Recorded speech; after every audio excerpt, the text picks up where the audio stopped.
اعوذ باللہ من الشیطان الرجیم بسم اللہ الرحمن الرحیم.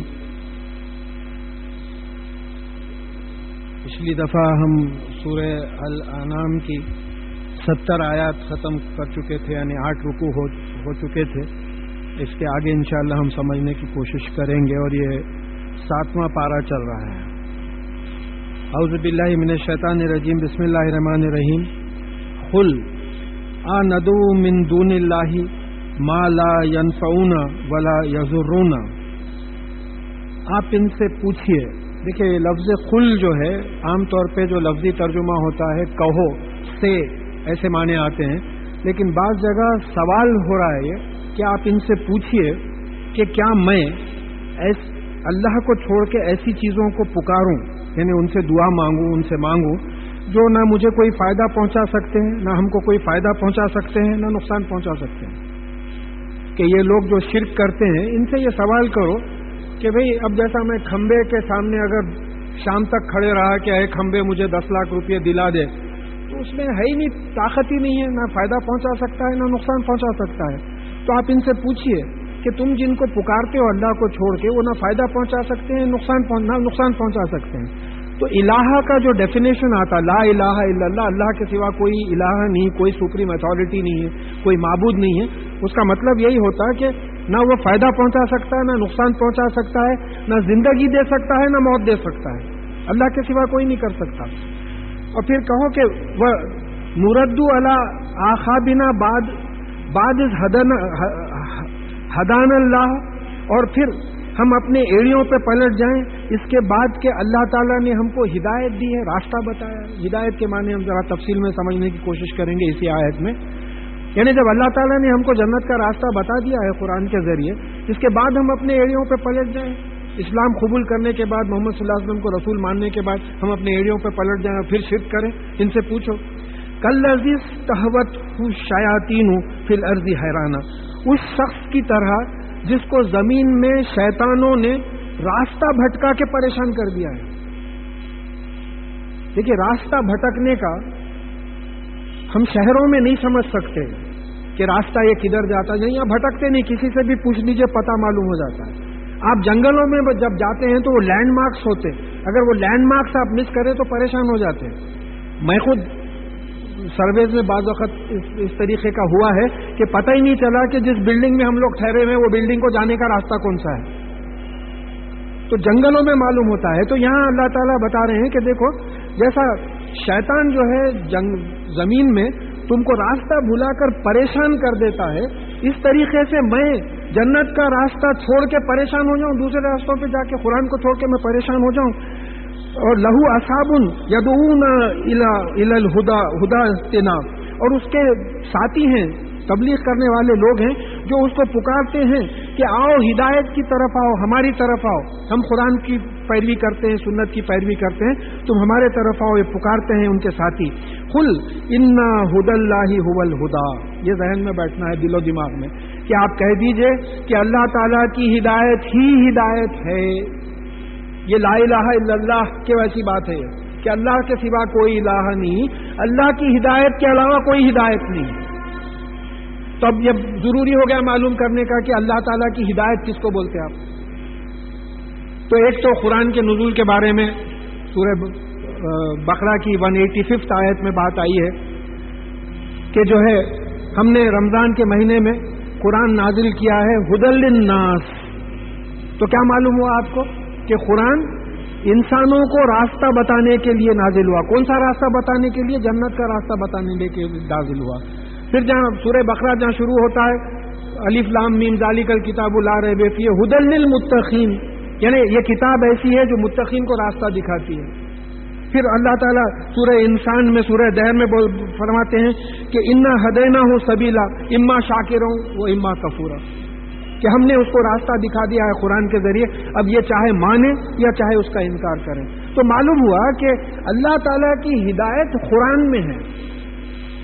یہ بات ہمارے ذہن میں بیٹھ جانا ہے کہ اللہ تعالیٰ کی ہدایت حاصل کرنے کے لیے قرآن سے ہٹ کے ہدایت حاصل نہیں کر سکتے، اس پہ قسمیں کھا سکتے ہیں آپ. اللہ تعالیٰ کی ہدایت قرآن میں. اب قرآن میں کیونکہ اطیع اللہ و اطیع الرسول صلی اللہ علیہ وسلم حکم ہے کہ اللہ کی اطاعت کرو اور رسول صلی اللہ علیہ وسلم کی اطاعت کرو. اسی لیے ہم کو سنت کی پیروی کرنا پڑے گا اور حدیث کو بھی معلوم کرنا پڑے گا. تو اب یہ معلوم ہوا کہ قرآن اور حدیث سے ہٹ کے اگر کوئی دین کی بات کرتا ہے تو پھر وہ ہدایت نہیں ہے. ہدایت صرف قرآن میں ہے، اور قرآن میں کیونکہ اطیع اللہ و اطیع رسول صلی اللہ علیہ وسلم کی بات آ رہی ہے، اس لیے ہم کو سنت کی بھی پیروی کرنا پڑے گا. مطلب یہ ہے کہ با ہدایت کون ہوگا؟ جو قرآن پہ ویسے ہی عمل کرے جیسے رسول اللہ صلی اللہ علیہ وسلم نے بتایا ہے. تب اس کی دنیا کی زندگی بھی بہترین ہوگی اور آخرت میں اس کو جنت ملے گی، انشاءاللہ دوزخ سے بچا لیا جائے گا. ہدایت کس کو بولتے ہیں؟ راستہ دکھانا. راستے پہ چلانے کو ہدایت نہیں بولیں گے آپ. بھئی میں بار بار مثال دیتا ہوں کہ یہاں سے آپ باہر نکلے اور کسی سے پوچھے کہ صاحب یہ موزم جاہی مارکیٹ کدھر ہے، وہ آپ کو بتا دیں گے بھئی سیدھے ہاتھ سے چلے جائیے، سیدھا آپ رائٹ کو ہی فالو کرتے رہیے. یہ ہدایت ہے. آپ یہ ایکسپیکٹ کریں گے کہ وہ آپ کا ہاتھ پکڑ کے موزم جاہی مارکیٹ لے کے جا کے آم دلائیں، یہ نہیں ہے.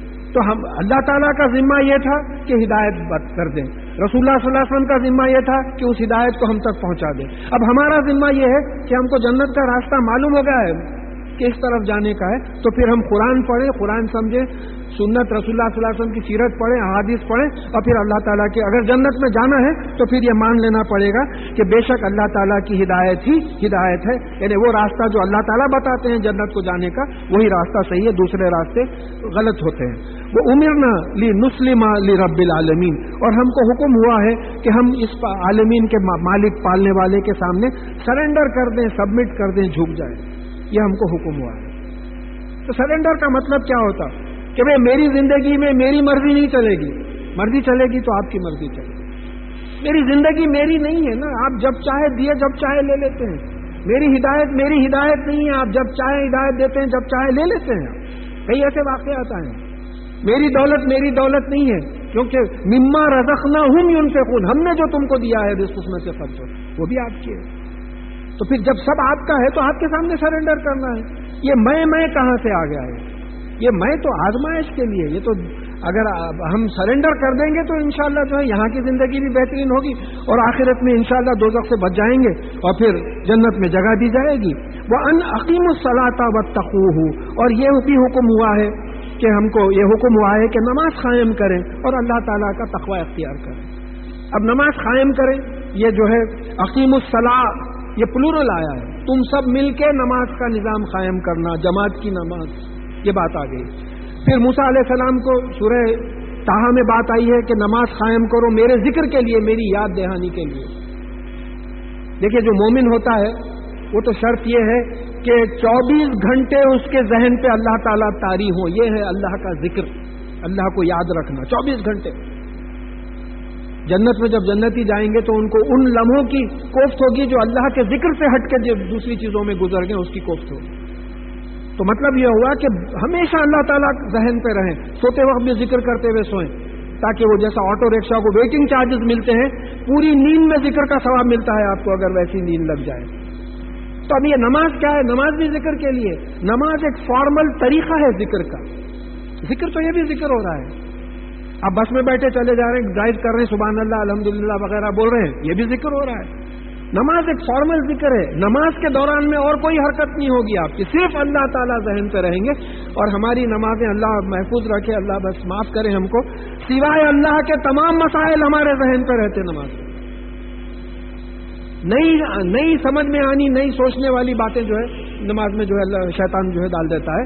تو یہاں ذکر کا نماز قائم کرنے کا مطلب یہ ہے کہ ایک فارمل طریقے سے، اس طریقے سے یعنی قیام میں کھڑے ہوئے ہیں، رکوع کر رہے ہیں، سجود کر رہے ہیں، قاعدے میں بیٹھے ہوئے ہیں، یہ طریقہ ہے اللہ تعالیٰ کو فارمل طریقے سے جو ہے ایک نظام قائم کرنا ہے. مساجد میں نمازیں وہ کرنا ہے، اور سنت اور نفل جو ہے گھروں میں ادا کرنا ہے. وَاتَّقُوهُ، اور اس سے ڈرو، اس سے ڈر کے گناہوں سے بچو، گناہوں سے بچ کے نیک اعمال کرو.